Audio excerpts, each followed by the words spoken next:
Bravo, bravo, bravo, bravo, bravo, bravo, bravo, bravo, bravo, bravo, bravo au peuple du Niger, mais surtout au général de brigade Abdraman Tiani, premier responsable du Niger.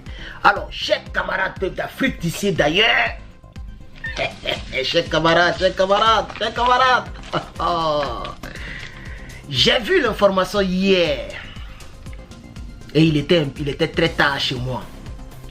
Alors aujourd'hui, je suis là pour parler un peu de la nouvelle acquisition du Niger. La toute première acquisition du Niger.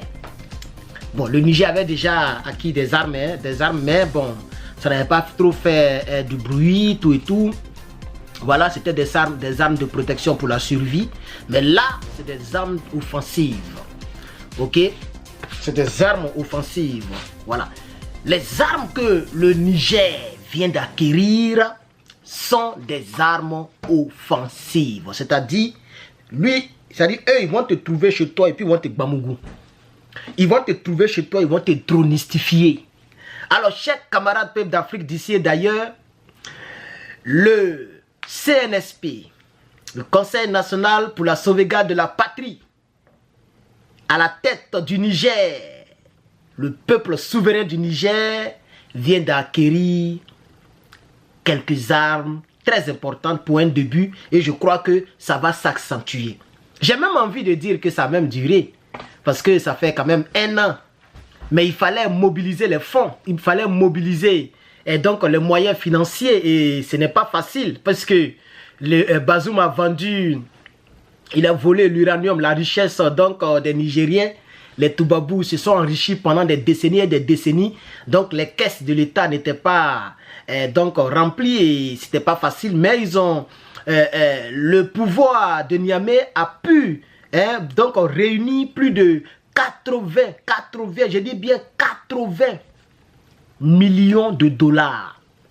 80 millions de dollars pour pouvoir acquérir ces drones-là et ces quelques armes qui sont tout autour. C'est vrai, le nombre de drones, le nombre de drones n'est pas trop important parce qu'on parle de 5 drones. Mais pour un début, c'est très bon. C'est même à féliciter. Parce qu'avec ces 5 drones, le général de brigade le Niger peut infliger de vraies corrections, de vraies pertes aux terreaux. Parce que pour combattre les terreaux, il faut avoir ce genre d'armes. Il ne faut pas avoir des armes de contact comme les Kalash et autres. Non, il faut avoir des armes de longue portée, des armes qui vont te trouver là-bas, qui vont te détecter, qui vont te dronistifier et qui vont revenir à la base, comme des drones, chers camarades. Les drones Karahel, c'est pas si on dit Karahel ou mais Karahel, voilà. Ce type de drones-là sont des drones de reconnaissance à distance de manière automatisée et autonome. Automatisée et autonome. Autonome, ça veut dire que le drone fait le travail par lui-même de manière automatique, chers camarades.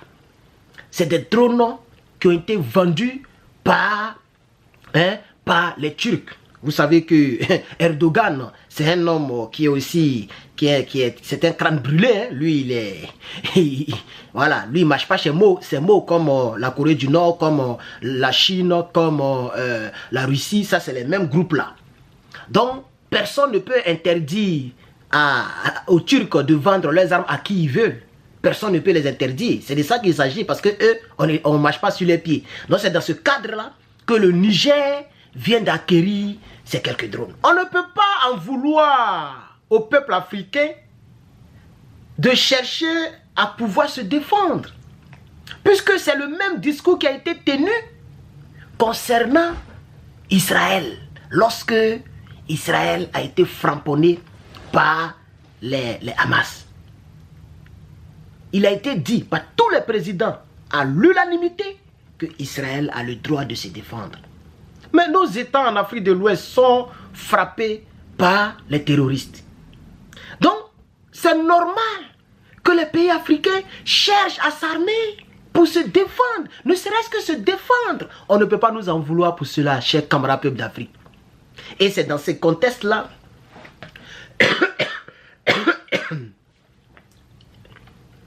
c'est dans ce contexte-là que le Niger a décidé de s'armer.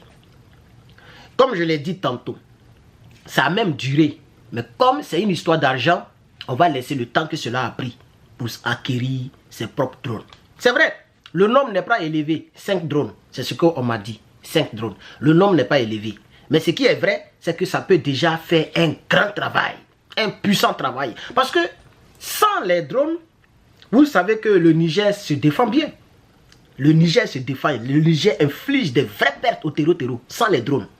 Donc, avec les drones et le Burkina Faso est à côté, si le Bamoussage nécessite d'autres renforts, vous savez que nous sommes dans une confédération. Donc, le Burkina Faso ne pourra même pas hésiter. Et le Burkina Faso l'a déjà fait à maintes reprises. Mais le grand frère Mali. Le Mali en termes de drones, toi tu connais. Et ils ont 3 bases de drones. Faut pas t'abuser, hein, le Mali. Et tout ça, c'est l'Afrique qui gagne. Faut mettre en commentaire, c'est l'Afrique qui gagne. Pardon, faut mettre en commentaire. C'est l'Afrique qui gagne parce que nous avons le droit de nous défendre. C'est de ça qu'il s'agit. Alors les terreaux vont lire en ce qui concerne le Niger. Bientôt, les terreaux vont lire chers camarades d'Afrique. Les terreaux vont lire Mais on ne peut pas dire que le fait de pouvoir se procurer des drones est un péché. Parce que vous allez voir sûrement que les Toubabous vont interpréter ça bizarre. Parce qu'eux-mêmes, ils ont toujours refusé de nous vendre. Ça dit, toi, tu as ton argent. Tu vas acheter quelque chose et ils disent que pourquoi tu vas acheter. Comme si toi, tu n'es pas un être humain. Tu n'as pas le droit de te défendre. Tu n'as pas le droit d'avoir les armes avec toi pour te défendre. Et c'est comme ça cette France-là a toujours travaillé. Non, c'est fini avec l'AES. Avec l'Alliance des États du Sahel, c'est fini. Chacun défend son pays. Chacun profite de son pays. Chacun gère son pays. Le monde est devenu multipolaire. Personne ne peut interdire à qui que ce soit de faire quoi que ce soit. Il faut que ça soit clair dans la tête des Toubabous. Il faut que Macron, parce qu'il paraît que l'Élysée, les gens ne sont pas contents. Il paraît même qu'il cherche à rentrer en contact avec Erdogan. Pourquoi la Turquie vend des armes au pays de l'AES? Et que c'est dangereux pour la sous-région. Et que c'est des États issus des putsch, des coups d'État. Donc on ne doit pas leur donner des armes. On ne doit pas vendre des armes à ces États. Parce que ces États sont des États illégaux. Donc selon mes informations officieuses, l'Élysée, parce que dans l'Élysée, il y a donc un compartiment qui s'occupe des pays africains. Eux, ils pensent qu'on est toujours dans l'affaire des colonisations. Ils ne savent pas que le monde a évolué. Vous nous avez colonisé, oui, on ne peut pas le nier, mais on a décidé de sortir sous le joug de la colonisation. On a décidé de pouvoir, comme le disait le président Laurent Gbagbo, le combat que nous faisons, c'est pour que lorsqu'un noir passe, qu'on dise que voilà un noir qui passe. Il faut qu'on nous respecte au moins qu'on nous respecte. Et ce combat-là, dans 100 ans, 200 ans, 300 ans, nous autres, là, nous ne serons plus en vie. Hein. On aura fini notre part, comme le disait un Burkinabé, si je ne me trompe pas. À chaque, non, c'est un Nigérien qui disait. Je crois que c'est un Nigérien. À chaque génération, son combat. Nous sommes dans le début du combat qui va durer pendant des siècles, jusqu'à ce que l'Afrique soit représentée dans le Conseil de sécurité de l'ONU. Jusqu'à ce que l'Afrique ait donc son blocus, comment on appelle ça là, quand tu mets blocus sur les décisions de l'ONU, de l'ONU là, j'oublie un peu, son veto, voilà. Jusqu'à ce que l'Afrique ait son veto, pour mettre son veto, on va arriver à là. Et on va même arriver, parce qu'actuellement là, si tu n'as pas nuque, tu n'es rien. Nuque, c'est les armes nucléaires en anglais, nuque. Si tu n'as pas les nukes, tu n'es rien. On sera obligé d'en arriver là. Pour l'instant, nous sommes dans l'affaire de dronistification, les drones, en tout cas, les armes un peu terrestres, les quelques avions. Mais tôt ou tard, on va arriver à là. Tôt ou tard, on va arriver à ce niveau. J'ai regardé un documentaire hier et c'était les États-Unis, la Russie et puis un autre pays que j'ai oublié, c'était la Chine, qui possédait l'arme nucléaire seulement. Les gens ont fait le traité pour pouvoir mettre fin à ces histoires de l'arme nucléaire. Et ces pays ont dit non, nous on peut pas arrêter l'enrichissement de nos plutonium. On peut pas arrêter. À ce moment, les pays là n'avaient pas encore les 5000, les 4000 nuques. C'était des nombres un peu dérisoires qu'on pouvait enterrer, détruire rapidement. Vous voyez? Donc de 3 pays, on est aujourd'hui à 9 pays. Dans 100 ans, des pays vont s'ajouter. Ça, c'est sûr. Il y a l'Iran qui n'est plus loin. Dans le documentaire que j'ai regardé hier, l'Iran est presque à... non, même pas presque.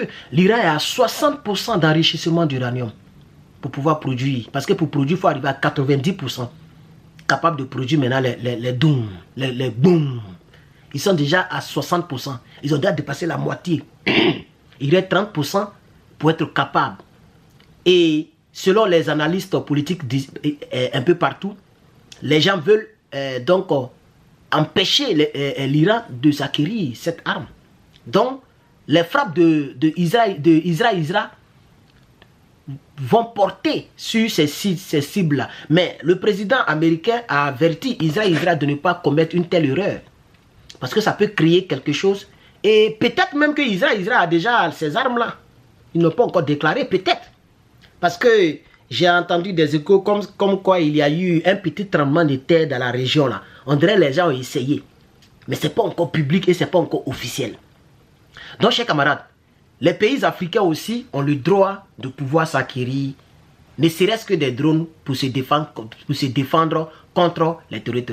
Je dis ici bravo au général de brigade Abdraman Tiani, bravo au peuple du Niger qui ont cotisé, qui ont donc donné leur cœur, leur vie pour ce combat. Le coup d'état du 26 juillet 2023 n'était pas en vain. Les politiciens au col blanc, quand ils viennent, c'est pour s'enrichir et pour partir. Nos militaires qui sont au pouvoir au Niger, au Burkina et au Mali sont des militaires patriotes. Et vous voyez comment ces militaires dirigent le pays. Défendent d'abord la patrie. Que Dieu bénisse l'AES. Je m'appelle Herman le Patriote et je certifie cette vidéo.